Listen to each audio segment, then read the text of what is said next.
Hello, everybody. I'm Johnny Roberts. Glad you're with us for this edition of Lights Out. Bobby Labonte, Hall of Famer, is going to join us here. And also, Jeff Coligandro, our betting expert, is going to tell you exactly how to approach your weekend wagers when it comes to NASCAR.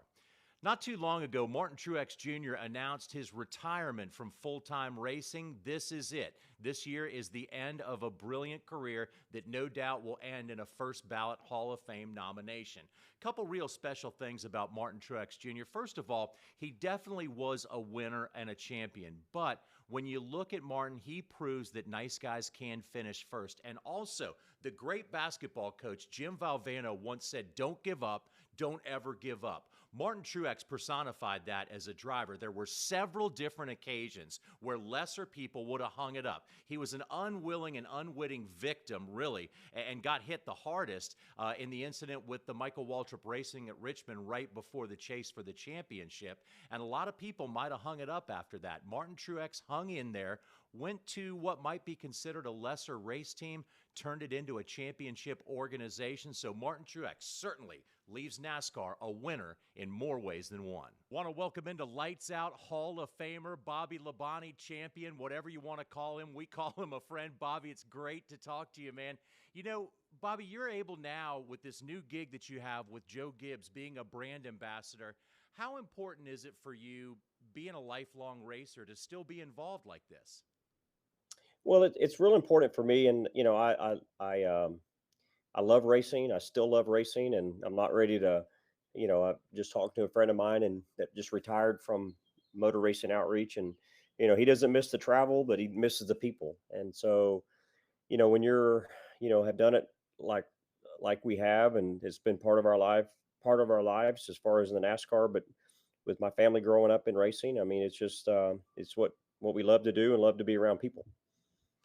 Bobby, I'm sure hanging out with me, you heard me say it a million times, but I always say that in racing, there's such a different level of people. There's a competitor, there's a winner, and then there's a champion. But I think there's also another level, and that being a Hall of Famer. Each one, I think, is more difficult to achieve as you climb up that ladder. How important was it to you along the way to reach each of those goals, winner, champion, and then Hall of Famer?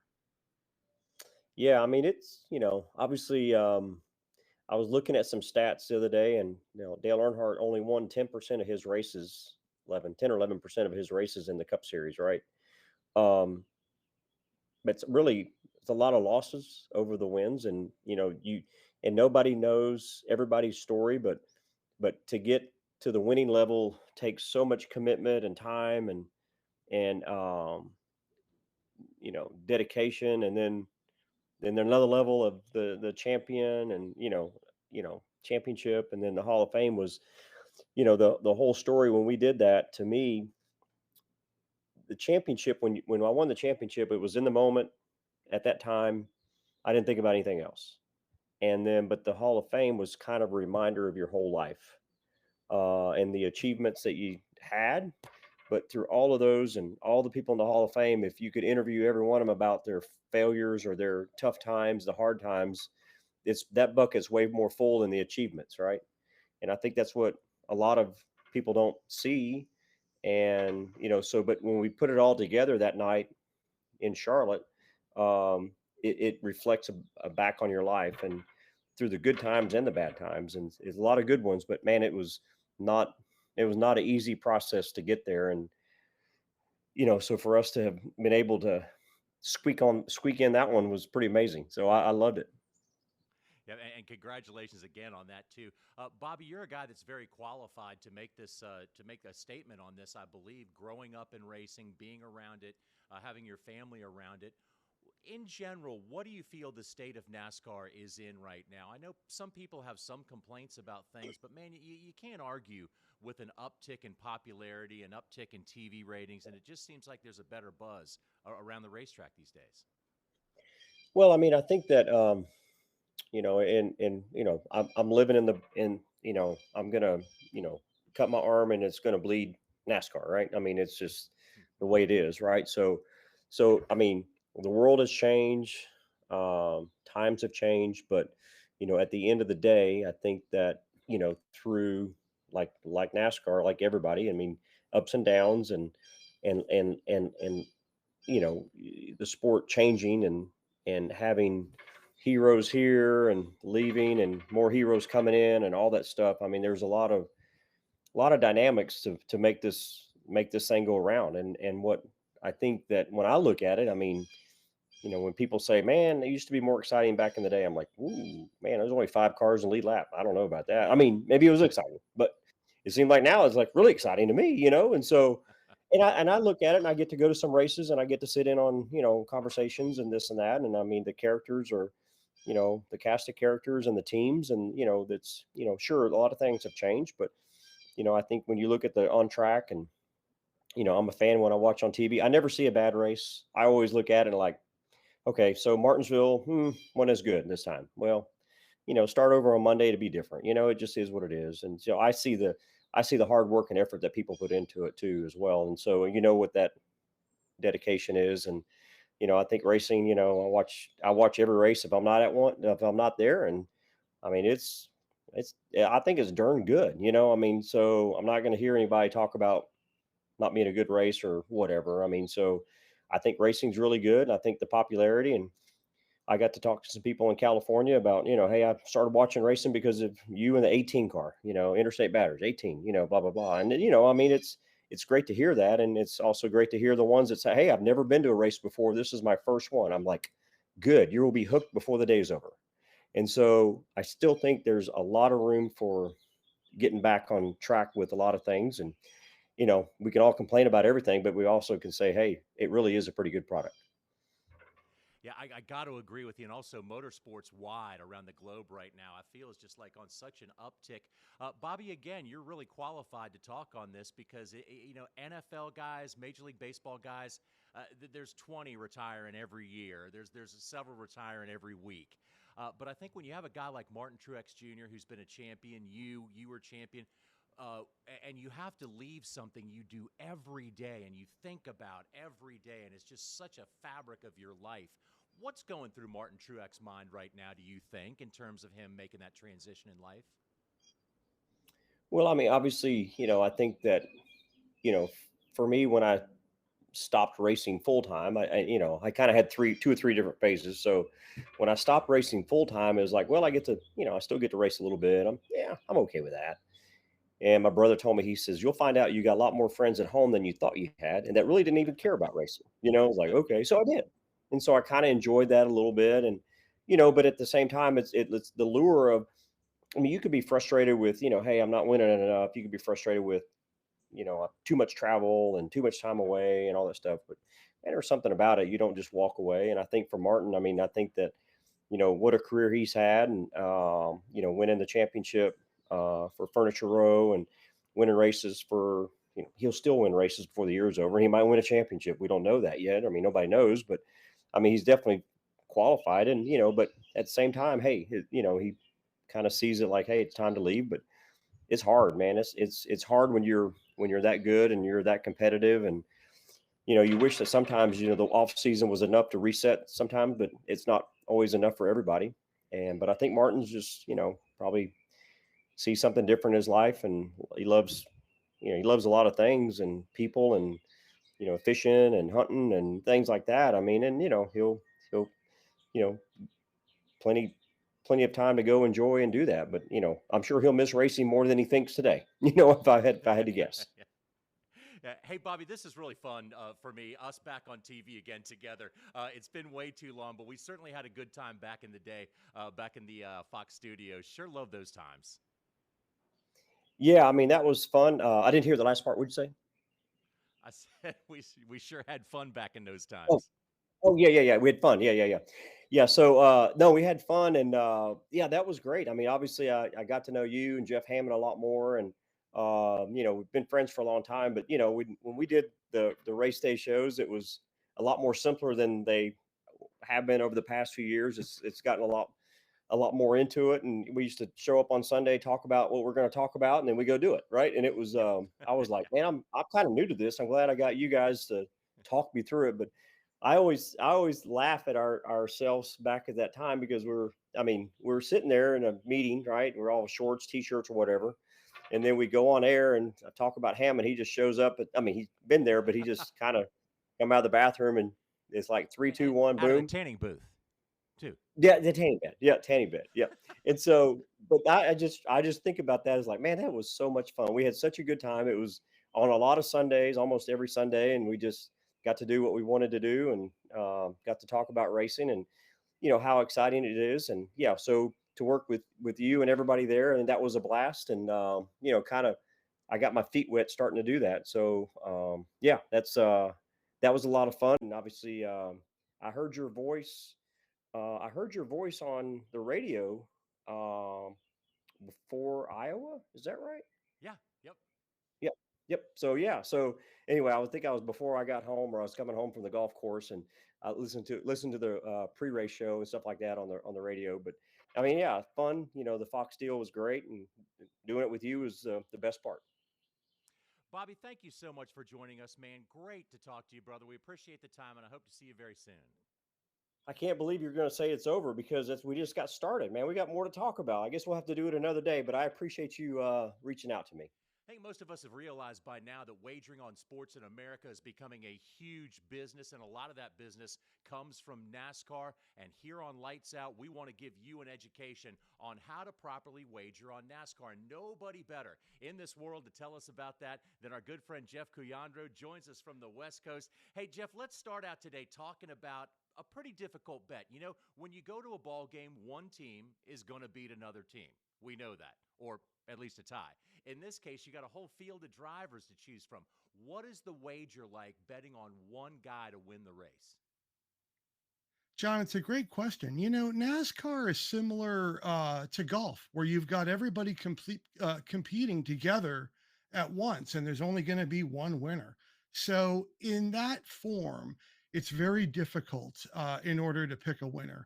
And one of the most common bets that people will make, especially when they're new to wagering on NASCAR, or as I put it, investing in NASCAR, is to bet on a driver to win. The issue with that is that the hold by the sports book usually ranges somewhere between 20 and 30%. And that's a very difficult margin to overachieve over the course of the year and trying to turn a profit. Now, there are times when betting on a driver to win is a good bet. Generally, those bets are made prior to any track activity. And also, we look at specific courses. We look at Talladega, where 40% of the cars don't finish on the lead lap typically. And if you didn't finish on the lead lap at Talladega, that you've had either some sort of mechanical issue or collision, or other cars have been wrapped up on it. So at certain tracks, it can provide value to bet more on a team of drivers.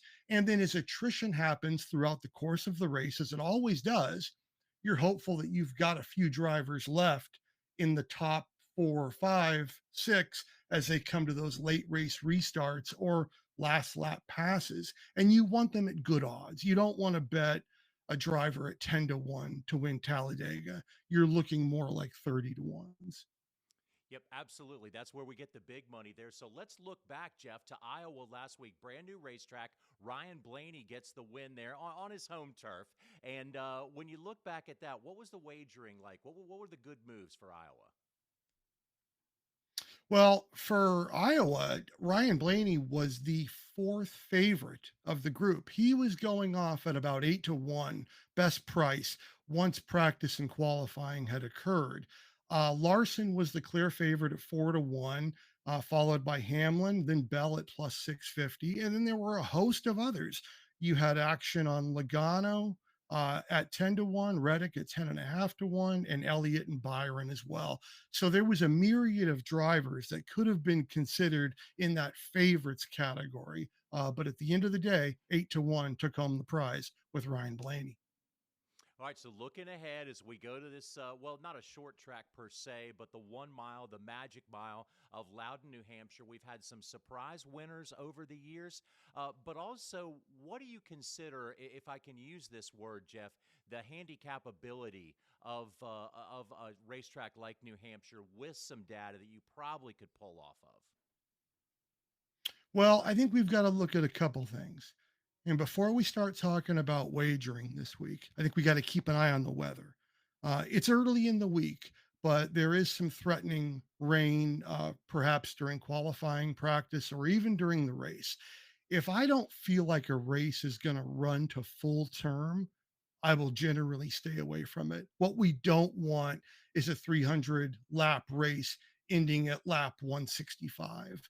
It has a tendency to make everything topsy turvy and really takes the handicapping ability out of the race. So, first thing I want to know is the weather. And we run over at New Hampshire once a year. So the data points on the next gen car are only a couple years deep.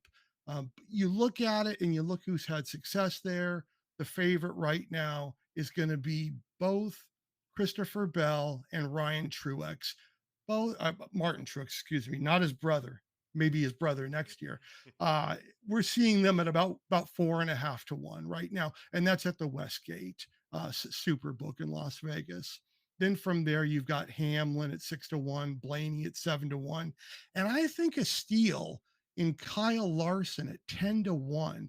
Now he started 15th last year, ended up third. Anytime you're going to give me Kyle Larson at 10 to 1 on almost any track, that's where the value part comes in. And one other was Tyler Reddick at now 20 to 1. I Wow. He started sixth last year, ended up sixth last year, but he had a speeding penalty. Without that speeding penalty, he was going to be right up there, I felt. So I like a couple of drivers, as I said about how to be cautious when betting a driver to win. I really like Larson at 10 to 1, and I also like Reddick at 20 to 1. I think they're a little bit further out, but I think anything is possible. So, Jeff, I've also paid attention to you over the years, and one of the wagers that you put me onto to look at throughout a weekend are these head-to-head matchups. The head-to-head matchups I find very interesting because, again, I feel as if there's some value there, but also there's a good way to go about that type of wager too, right? Definitely. Absolutely. So the first thing you're going to do is shop your price. Let's just say that you have a driver in mind and he's in a matchup, driver A versus driver B. You can take anybody you want. But if you feel like the driver that you have an affinity for that you think will do well and beat his matchup rival, you've got to shop that price. Typically, one matchup is at several sports books, and you've got to be able to measure that and look for the best price. So basically what it comes down to week after week when you look at sports books like the Circa and the Westgate, you see their standard lines at minus 110. And again, I know we covered this last week, but just basically, if you put down $110 on a driver who was minus 110 and your bet won, you would collect at the gate $210. So that's a way you would get your 100 back on the 110 that you invested. Well, Jeff, thank you again so much for the information. Always great talking to you. We'll do this every week as we continue to educate the fan about wagering on NASCAR and hope we can help out. And also, again, thank you for the time. Absolutely, John. It's a pleasure to be on. It's near and dear to my heart, and I love to talk about it. So, education forward, and we're going to have a great time. Time to end the program like we do every week with a segment we call Ward Burton Said It. After he jumped out of a wreck in the MBNA Pontiac, Ward Burton looked at the TV camera and said, "Car ain't worth a damn, crew ain't worth a damn, driver ain't worth a damn." I tend to disagree with Ward. I think everybody was worth something there, but it just was a bad day at the racetrack. Want to thank Barry Cantrell and Stillhouse for the graphics for Lights Out. Want to thank you for joining us this week. Be safe, everybody, and we'll see you next time around.